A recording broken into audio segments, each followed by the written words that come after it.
Hello, friends, and welcome back to another episode of the Holistic Navigator podcast, where we believe in the body's ability to heal itself. I'm the producer of the show, Brian Strickland, and here with me, as always, is the Holistic Navigator himself, Mr. Ed Jones. How's your week been so far, Ed?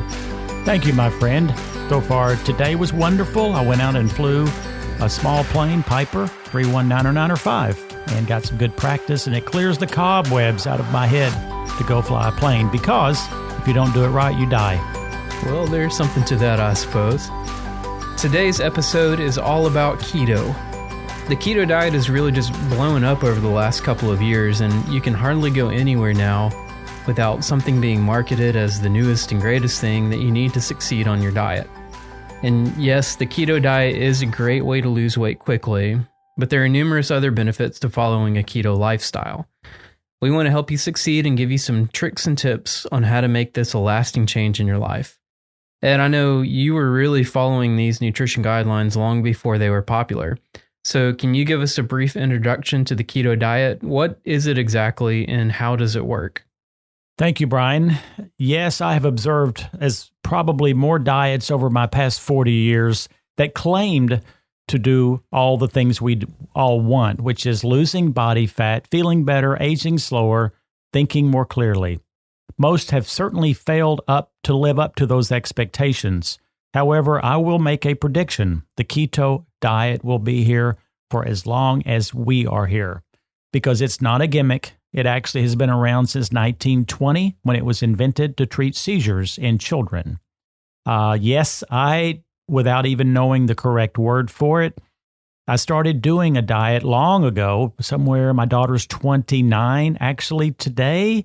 And when she was young, I remember taking butter into restaurants and olive oil and eating the avocados and making sure that I had a high-fat diet. So yes, I have done it without knowing what I was doing. I just instinctively realized that was the proper diet for myself.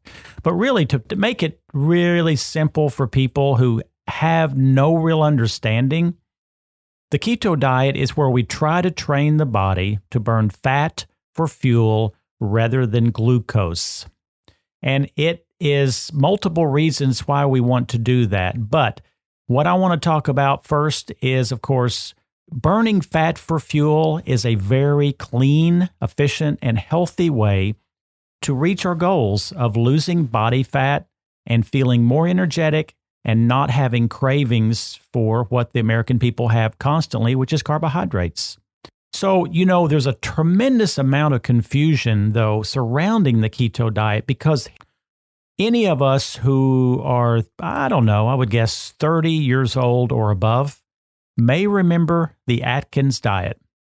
And the Atkins diet was, Dr. Atkins was a cardiologist who, in his own practice, had seen and observed that people who lived on high carbohydrates morning, noon, and night were suffering from many of the maladies that we all fear: obesity, heart disease, cholesterol, lack of energy, cravings, all of the things that we seem to see with everybody these days also. So he put people on a diet where, again, without the fancy words, because he didn't have them, was to train the body to burn fat for fuel rather than sugar being in glucose. The problem was Atkins did not realize, because the science was not in place at that time, the devastating effects of the wrong kind of fats. Because on this diet, you are going to be consuming about 75% of your daily diet will consist of fat. And then about 20% will be protein, and somewhere between 5 and 10% will be carbohydrates. Now, I'm going to break this down for you in much simpler terms where you can listen today. If you're listening at 10 o'clock, you're going to be able to go out at 12 at noon and eat a keto meal. So the Atkins diet, it worked, but it made people unhealthy in other ways because he was a proponent of any type of fat, which is absolutely not a proper diet. When I say any type, you could live on cheese, eggs, and steak and still call yourself an Atkins keto person. And you are in ketosis. But that's all the devastation from the wrong, unhealthy fats was helping on one end and hurting on the other.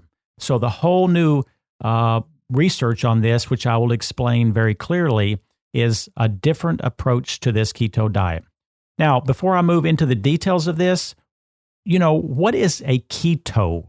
Well, keto refers to something called ketones. If you eat glucose, it is like putting gasoline in your car, and that's going to fuel your cells. And the cells will run on glucose all day long, all life long, but then we have all these negative effects that we are seeing because of that. When you switch the mechanism of your engine to where it's burning fat for fuel, the liver has to make, once you deplete your carbs, it has to produce something called a ketone. Because your body doesn't actually run on the fat, it runs on what the fat makes, which is ketones from your liver. So that's why it's called a keto diet. That's why in 1920, they discovered that children that had uncontrollable seizures could be on a keto diet, and they would reduce or perhaps sometimes completely eliminate the seizures. Now, you can do this through fasting. You don't have to eat anything. If you fast for a matter of 2 to 3 days, your liver has to produce food for your body because you depleted the carbohydrates. So then you fall back into ketosis. So there's multiple ways to do it. But of course, we all know you can't stay on a fasting diet. You will die because you are not consuming anything. So when I first started the official keto diet, I will admit to you, there was a lot of confusion to this because there was little research. It was just starting to gain momentum. And I've now got this down to where it's super easy. So the way that I approach every single meal is this. I ask myself the question, what and how can I include the majority of this meal with healthy fat? And you have to go into this being prepared because I'll tell you, to be honest, the addition of healthy fat is not super easy if you don't prepare yourself or go to the right places to eat or do the right shopping at the grocery store. But here's an example of what I'm talking about. We know that you have to lower your carbohydrates significantly. How significant? You have a range now, and part of this is going to be experimental, but somewhere between 20 and 50 carbohydrates per day is what the diet will have to have. Why so low? Because you have to deplete the amount of carbs that are already stored within your liver, or you will never get into ketosis. And that's the goal, is to make your liver make ketones. When you do that, you're going to have less inflammation. You're going to have less cravings. You're going to have burning more body fat. Your brain fog will seem to disappear. So the goal is to lower the carbs between 20 and 50. And secondarily is to have the bulk of your meal, let's say 3/4 of it, calorie-wise, will be made up of fat. The catch is, what fats are on the good list? Well, I carry with me every single meal if I'm eating out or even at home. I use butter that's organic or ghee. Ghee is an Indian type of clarified butter. I will also perhaps carry olive oil, high quality olive oil, and be skeptical of many brands because many are diluted with canola. And I also always look for restaurants that have the healthy fat options, and there's not many, one of which is avocados. So you can include with every single meal, if it doesn't naturally have fat, you can do it with the butter, with the avocados, or with the olive oil. And then fourthly would be coconut oil. So somewhere in every breakfast, lunch, and dinner, if the food itself is not high fat of healthy origin, you have to consume one of these 4 products, or at least that's what I do. So when you go in to eat lunch, you're going to pick foods that, number one, have a low carbohydrate or low glycemic level. We all hear the term glycemic. All it means is this: the ability of a food to elevate your blood sugar. Like potatoes would be far more glycemic than a celery, broccoli, and cauliflower. We all can understand that probably that's the case because it doesn't shoot in fast into the bloodstream. So you go into a restaurant and you pick foods that have 20, when I say 20%, we're not going to get too much carried away with this percent now. Just think of it as a big pie chart, and you've got 3/4 of it is going to be fat, a little less than 1/4 is going to be protein, and whatever little bit left, that's your carbohydrates. Now, that can't happen unless you're prepared for the fat or you shop at the right places. So you're going to go in and you're going to eat your lunch or your supper, or you can buy snacks that are somewhat prepared that make it fit these numbers. All right. So a keto diet essentially means high fat, moderate protein, low carb. But when I'm looking on the back of packages of food or whatever I'm eating, there's always that fun thing of fiber and carbohydrates, which the difference is going to be net carbs. So can you talk a little about the importance of incorporating both of those and looking at those amounts when you're on a keto diet? You know, many times we will be eating foods that could be a protein bar or that are packaged where you actually can see the exact nutritional breakdown, unlike going to a restaurant. I mean, I have to live on a bar at about 2:30 every afternoon because I like to eat, 4 times a day. But many of these have, like the bar that I really recommend is Zunta because I formulated it, but it's one of the cleanest food protein bars I believe is available. However, you look on the label of the Zunta bar, it says it has 23 grams of carbs. That would be excessive, except for the fact that it also has 13 grams of fiber. What that means is that you can deduct the fiber from the carbohydrate content because the net carbs is what your body will absorb. And that means the Zunta bar, 23 minus 13, that sounds like about 10 to me. So there's 10 carbs that would be utilized by a Zunta bar.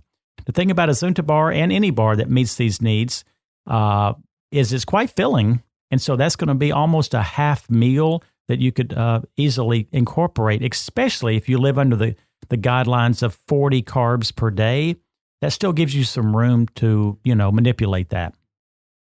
So what about the different types of keto diets? I've heard of like a cyclical diet where people go on and off again, and I know there's maybe 2 or 3 others.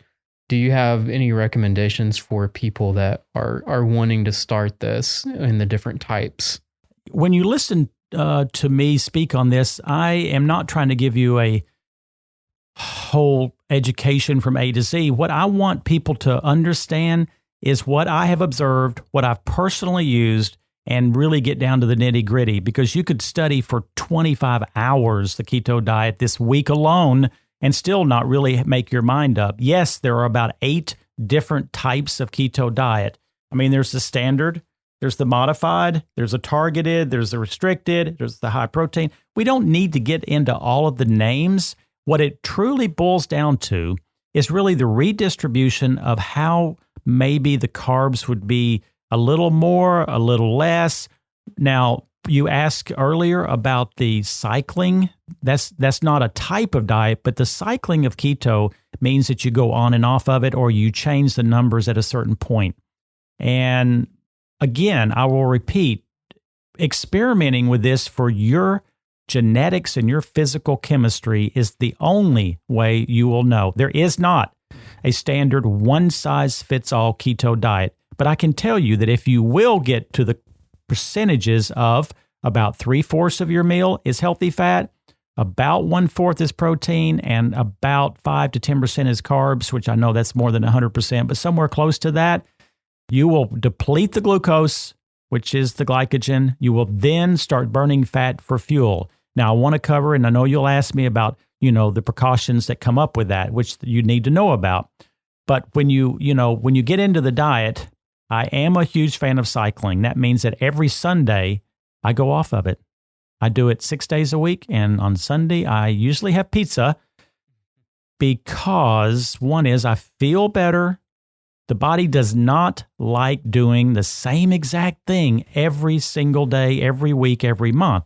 It gets stagnant. Listen, I'm a massive believer in following kind of ancient wisdom of health. And ancient wisdom to me is, let's look at the 10,000 years and more that we've been on this earth, living through jungle settings and famines and heat and freezing temperatures and no food and plenty of food. The body has been built to go through ups and downs. And in fact, it strengthens it. It makes it adaptable. and it makes us live longer.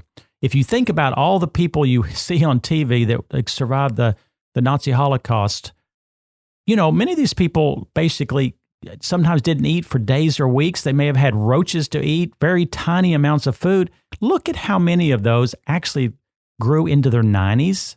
And this was them living for years under these conditions. There's something to be said for allowing the body to face extreme measures within health and diet and conditions. So that's why cyclicking is important. You got to go off and on of this thing. Okay.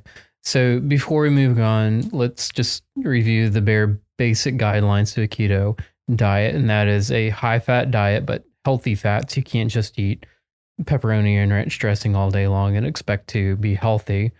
A moderate amount of protein, and of course, low carbs. But let's kind of transition into the benefits of a keto diet. I know long-term, if you're looking at it more of a lifestyle change, there are some really distinct benefits that are becoming more and more clinically studied, including fighting disease and other things. So can you speak into that just a little bit? Absolutely. And my daughter, she is pregnant now, and I've never been a grandpa, but the more I'm starting to kind of focus that direction, I did not actually realize this until she told me. All babies are on a keto diet. Mother's milk is the perfect keto food. And so if people think that it's unhealthy, what's going on with nature and babies? So I had to put my 2 cents worth on that one, because there are some very harsh critics of keto. And yes, as far as benefits, I have seen tremendous benefits with the proper application of keto. I have seen some devastation when people do it incorrectly, but the number one benefit is losing body fat. I am 62 years old almost. My body fat is 9.9% last week. I've never been that in my entire life, even though I've worked out 5 and 6 days a week since I was 14. Why? The keto diet. Secondly, type 2 diabetes is totally epidemic in this country. Look at the people who have non-alcoholic fatty livers, have the inability to lose weight, and all the things that come with type 2. And the mainstream medicine, offers some options, but those are not fixing the body. They're medicating. And keto diet, as a general rule to me, is the most effective to balance this excessive blood sugar elevations that are happening throughout our country. Thirdly, heart disease. There's people who are fighting the keto that, all this fat is going to kill us. That kind of mentality came because of the decades of propaganda about we need to be on a low-fat diet, and that is still instilled in a lot of institutions, a lot of textbooks, and many opinions. And to me, it's the absolute opposite. We killed ourselves with the low-fat diet because the only way you can eat low-fat is to increase the carbohydrates, and they do burn dirty. Remember that. So, fighting heart disease, in most cases, it lowers LDL. That's the one that's supposed bad guy. Absolutely will cut triglycerides in half, especially with the addition of omega-3 in a supplemental form. And it raises HDL in many cases. Protection against cancer. If you look into the word Otto Warburg, he was a researcher back in the 30s and 40s who we still respect, that had the most accurate view of what produces cancer cells, and it has to do with fermentation in sugar. That's the underlying mechanism that feeds it. Well, guess what? Cancer cells cannot survive as a fuel using fat. They simply don't have the genetic structure to burn it. It can only burn glucose. So it makes sense that if you're starving that particular bad cell, that's a good thing, yes. And many researches has pointed to the fact that if a person's going to go through chemo, go through radiation, if you can be on either a fasting off and on diet or a intermittent fasting or a keto diet during the treatments, those cells are so much weaker and vulnerable to the treatments that you will get much better results in the long run. Now, there are people who do it without any treatments, of course. Next, neurological diseases. I mean, those fit into everything from ALS to Parkinson's to there's a whole page full that seems to be cropping up in people who used to be 80 years old would get it. Now we're down to the 50s. It's scary stuff, Brian. Yes, and Alzheimer's and keto diets. Again, the reason it works is this. I'm repeating for the fourth time. Carbs burn dirty. What does that mean?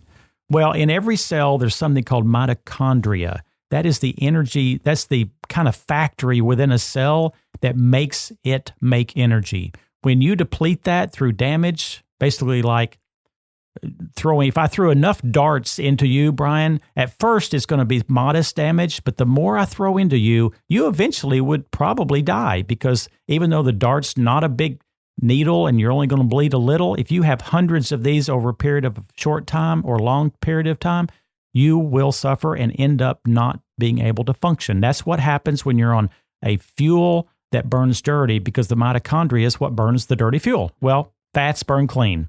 Lastly, improve longevity. We know in animal studies, animals seem to live longer and quality lives through the use of keto. But in a personal standpoint, the reason I love keto is, number one, I don't have any more cravings for bad foods. I can walk past a plate of cookies and cakes and puddings and really not even bat an eye. And the reason is because my body's so efficient, called fat adapted. It's efficient at burning fat, and it keeps my blood sugar balanced. So I don't have this addictiveness of I'm going to eat some big bowl of cereal for breakfast. Oh, my gosh, at 10 o'clock, I want a snack. And even if I don't get it then, by 12, I'm having lunch with another cookie after. Or maybe I'll get a Starbucks with one of those fancy names that have, 40 grams of sugar in the drink. That's an endless addictive cycle, and it won't stop with discipline alone. You have to fix chemistry. I keep talking about it's not about all discipline. It's balancing chemistry within the body. Yeah, absolutely. So with so many benefits, it would seem like, why wouldn't you do a keto diet? But with that being said, are there any individuals who should avoid doing a keto diet? Yes, if you're compromised medically with a lot of, a serious disease, you're on many medications, you have to be cautious. And we're going to talk about the keto flu. When you put your body in ketosis, it's a radical shift. And I'm not saying it's easy because your cells have to relearn something after 40, 50, 60 years of living, and it can create some stress. Well, if you're already compromised, that would be like me asking you to go to the gym with me every morning for 1 hour, and you've been kind of sitting on your couch because you're treating a disease. It doesn't make sense. So check with your health professional if you have, any significant health issues first. But I will make the statement that check with the correct health professional, one who has a good toolbox, one who has open-mindedness and has studied these things. Because if they don't, they're going to blow you off immediately because it's not mainstream ideas yet. I mean, if you saw the news a few weeks ago, Weight Watchers stock has plummeted for the first time, I think, that I've ever seen in my entire adult life. Why is that? Keto, keto, keto. They don't embrace it. People want it because it works. So find the people who know that can help you help yourself.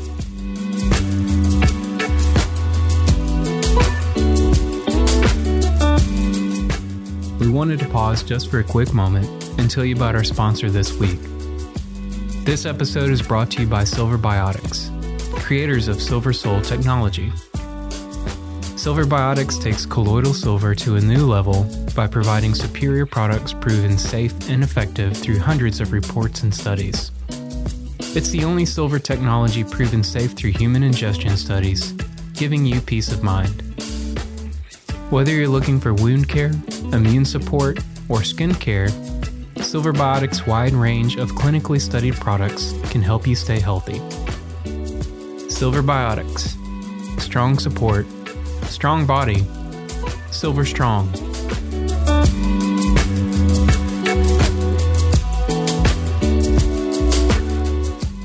right, so let's talk a little bit about how somebody can incorporate this into their own life.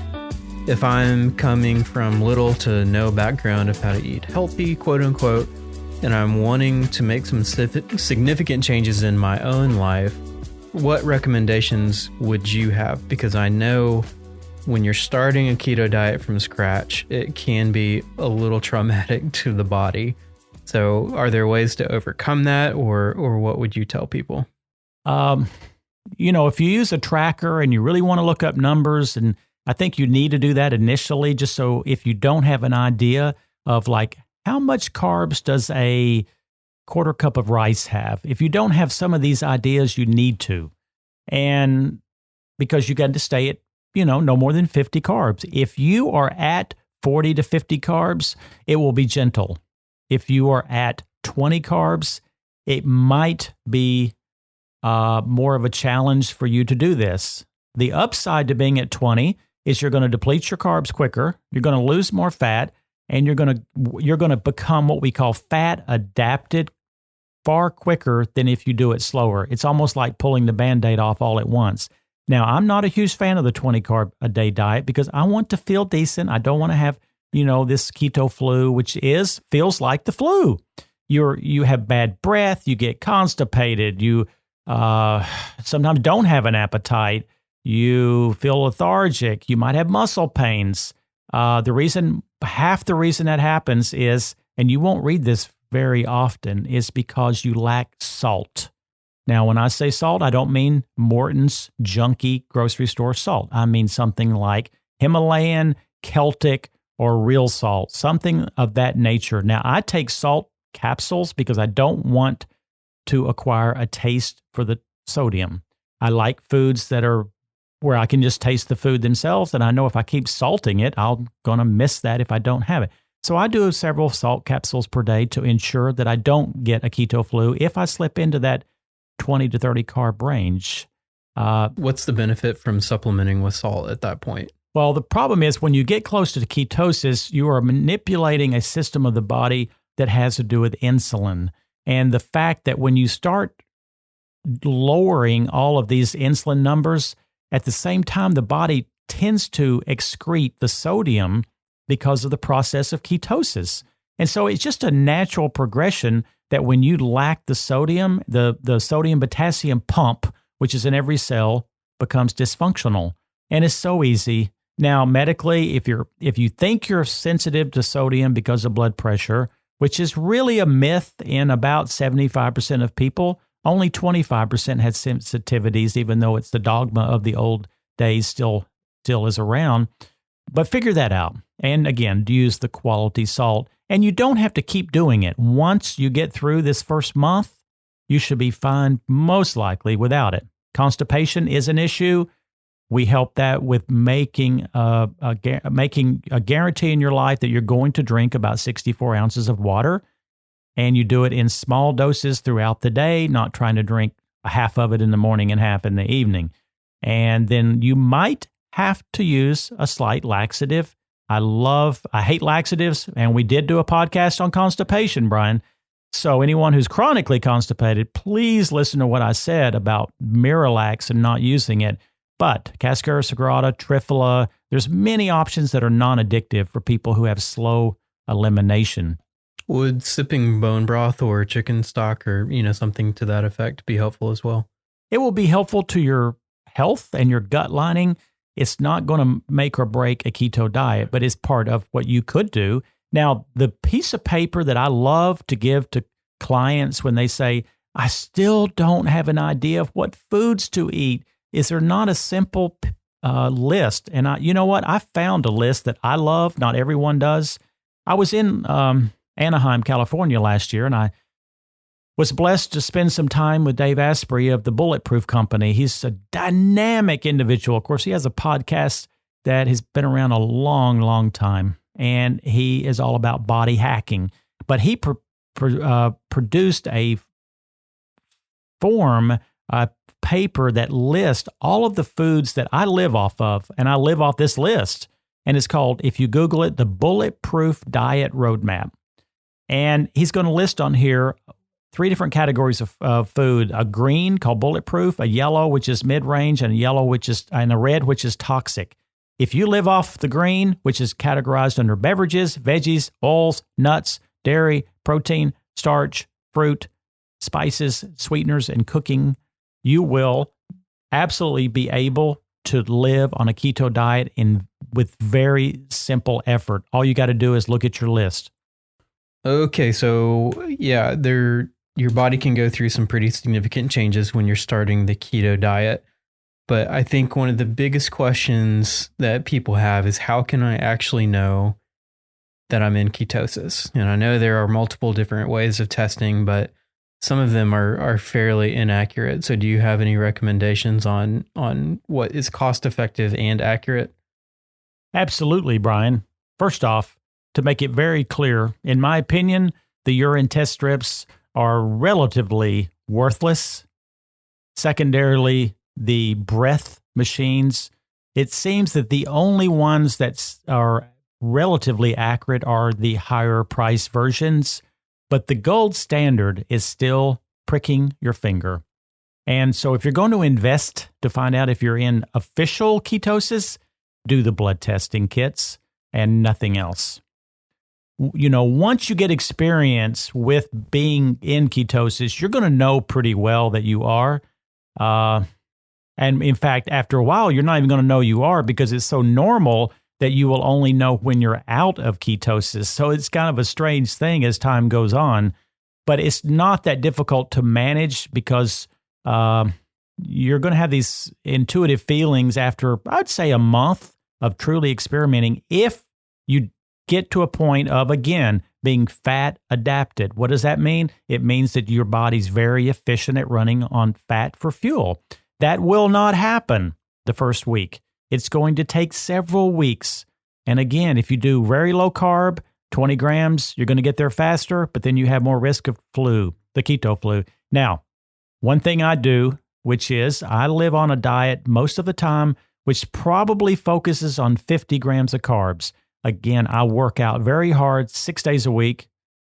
I also, though, intermittent fast. And of course, what is that? That's picking a time frame of the 24-hour period of somewhere between 12 and 15 hours, could be 16, where you don't consume calories. You consume liquid, water, maybe unsweet tea. Some people think coffee's okay, some don't. I do think it's okay for me, so I will only drink water and or a cup of coffee during those 12 to 14 hours. That will tend to help you to be a little bit more in ketosis a little quicker if you do that. Anytime that we begin to restrict what people can eat, it becomes more difficult, right? That's the biggest part of any diet, is people think they can't do it because they don't have the time to prepare or the willpower to say no. But I can honestly say the keto diet is probably one of the simplest diets and really lifestyle changes that I've found to follow. So let's talk about what are some of the best food options while you're on the keto diet, because I know healthy fats are obviously a huge part of this. And, it's really easy to get stuck in a rut, even with food, because you're limited to eating, so few things. So can we talk about what are some of your favorite foods? What are your recommendations? And really, on a day-to-day basis, what do your meals look like? It is easier to actually observe someone else doing it than to learn from square one yourself. And again, I have kind of fine-tuned it over a life, not just a few weeks. However, and on Instagram, I've been posting photos of the meals that I eat. Some people may say like one or two of them might not be perfectly keto present, but it's very close to a keto diet. The thing is, again, if you go the Bulletproof Diet Roadmap, you're going to have your list, but this is what I do. And the number one most important point that I want to make, if you want this to be the simplest that you possibly can do, because you're a busy person, as you say, the food choices can be devastatingly difficult if you get to a point you throw your hands up because you're kind of in a confused state. You need to drink your breakfast. So my drink is significantly full of fat. What kind of fat would you put in a drink or protein drink? You only have a couple choices. I use MCT oil. What is MCT oil? It's medium chain triglycerides. It is the most efficient way to turn your body into a keto state. It won't do it if you're not doing everything else right. So don't think you can do MCT and all of a sudden still eat on your normal diet. But it's very helpful to help you move into the right place. Warning, MCT, you can only use 1 tablespoon or you will get a loose stool, which happened to me last month for actually the very first time in my life. But 1 tablespoon is magic. Now, there are drinks coming out, which is what I have been using, which makes it very simple. In fact, Garden of Life has a product that is nothing but powdered butter. And so the powdered butter is how I supplement the rest of the fat of my drink. So I basically choose a good protein. I'll go back and forth between a whey protein. Again, you look at the brands. Please get clean products. The athletic market is inundated with trash and poor quality.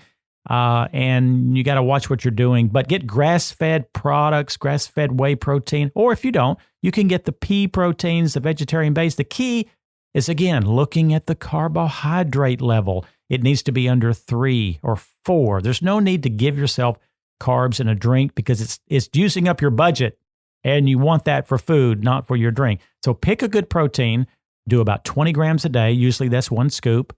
Add a tablespoon of MCT, maybe some butter or coconut oil. I use a small amount of organic blueberries because they're very low in the glycemic index. Blueberries are the only food proven that can extend the mental function of animals in studies and is full of good antioxidants. And yes, it's a carb, but I'm probably getting about 10 carbs out of all my blueberries because we need an array of colored foods, and that's one of the colored foods. I use unsweetened almond milk and blend it every single morning. A greens powder as well. And I will use a greens powder. Thank you for reminding me. Because the greens, and we've talked about it before on all of our podcast, it does something that is imperative to your health, which is open up the channels of detoxification. It doesn't matter how well you eat if you're backing up in regard to liver, kidney, and other cell functions.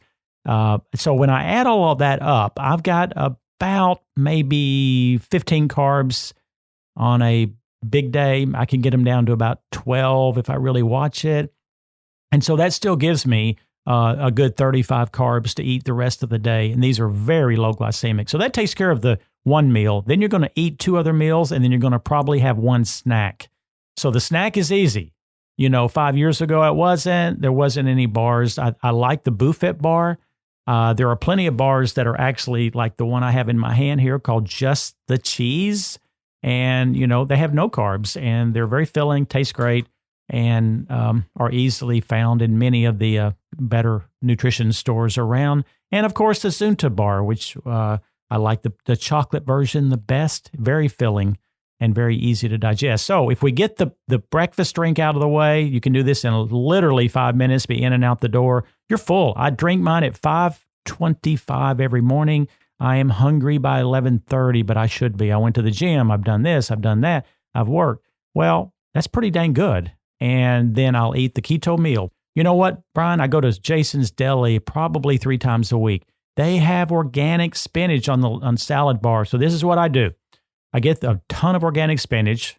I move down the aisle. I get some broccoli. I get some zucchini. And then I go a little further down, and I will then pick up on the cheese. I'll add a little bit of cheese on top.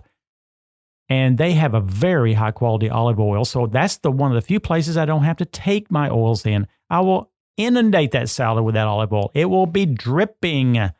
I will then get a little bit of cottage cheese because I'm not usually getting a protein. And I do order a side order of avocados.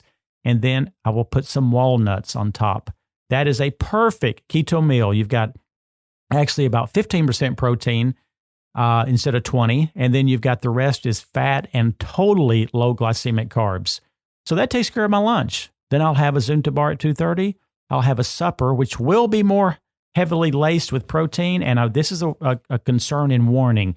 Back in the Atkins day, we thought there was no limit to the amount of protein. We thought the more the merrier. Not true. there's a certain substance in the body called mTOR, and it is a significant correlation to cancer rates. And the higher level of that, the more risk there is of cancer. It will not get increased unless you are going excessive. All bodybuilders go excessive. They're consuming 1 gram to 2 grams per pound of body weight, when in fact, you should be at least half of that. I weigh 175 pounds. The amount of protein I should be getting is about 100 grams per day. So that's not far off from a half a gram per pound of body weight. However, when you do work out, you can go up a little bit higher. And that can actually inhibit weight loss as well, right? Absolutely. It can actually go in a backwards kind of feedback loop. And, we think, the more protein, the more muscle. But we need to be on about 1/2 gram per pound of body weight. So if you weigh 200 pounds, 100 grams of protein per day. An egg probably has about 8 to 9, 10 grams of protein per. Well, you can see, it wouldn't be, it's not that difficult to get to 100 grams of protein. The hardest part of this diet, and this, is lowering the carbs. It's really not adding the fat, and it's certainly not adding the protein, because everybody eats tons of protein and carbs. It's the protein and fat that's the challenge. But we want to moderate that. We don't want to slip back in the Atkins days.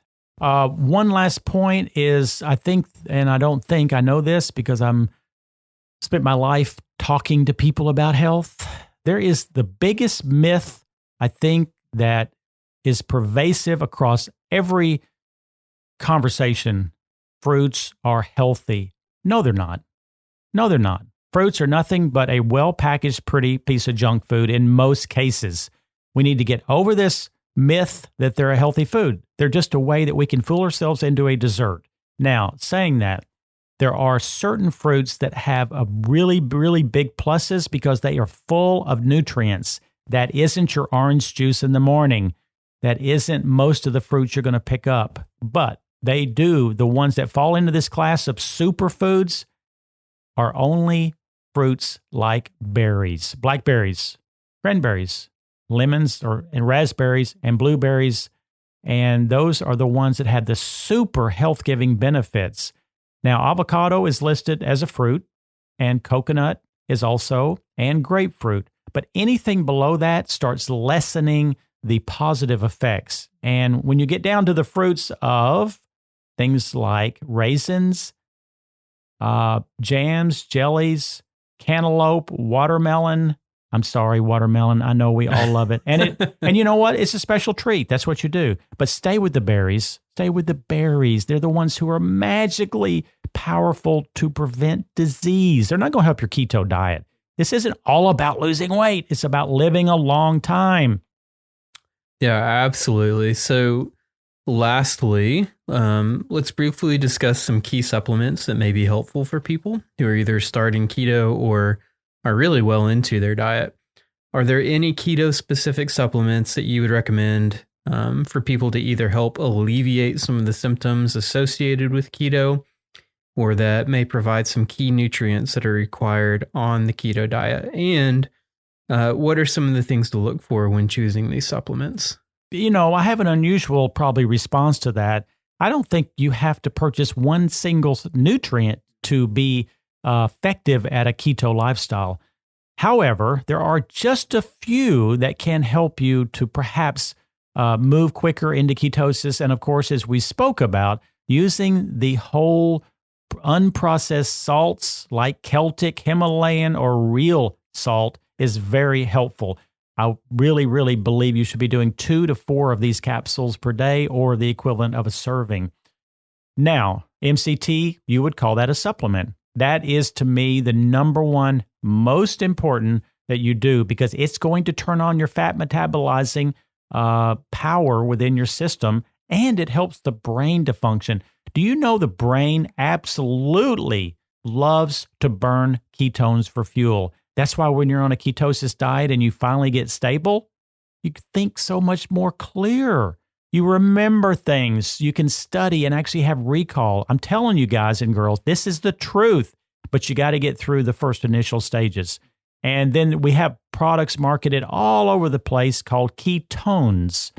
Well, ketones, as I explained earlier, is what the liver will make that the body will burn as fuel. because you're in ketosis. Well, so let's drink some and maybe, mix up some in powder because that makes sense. Maybe that'll put us in ketosis. No, it won't unless you are near ketosis already or you are working out and you want to be further into the fat burning capacity of your body. So if you want to accelerate the fat burning, purchase some ketone powders and use it around a workout. Or the other way is, and we've tested this on many, many different clients, if you feel like you've slipped out of ketosis because you went to a 70-gram carb day or an 80-gram carb day, simply because life is life and you did it and you didn't have much choice, you can do a ketone drink. And I believe pretty solidly that it can pull you back closer to ketosis,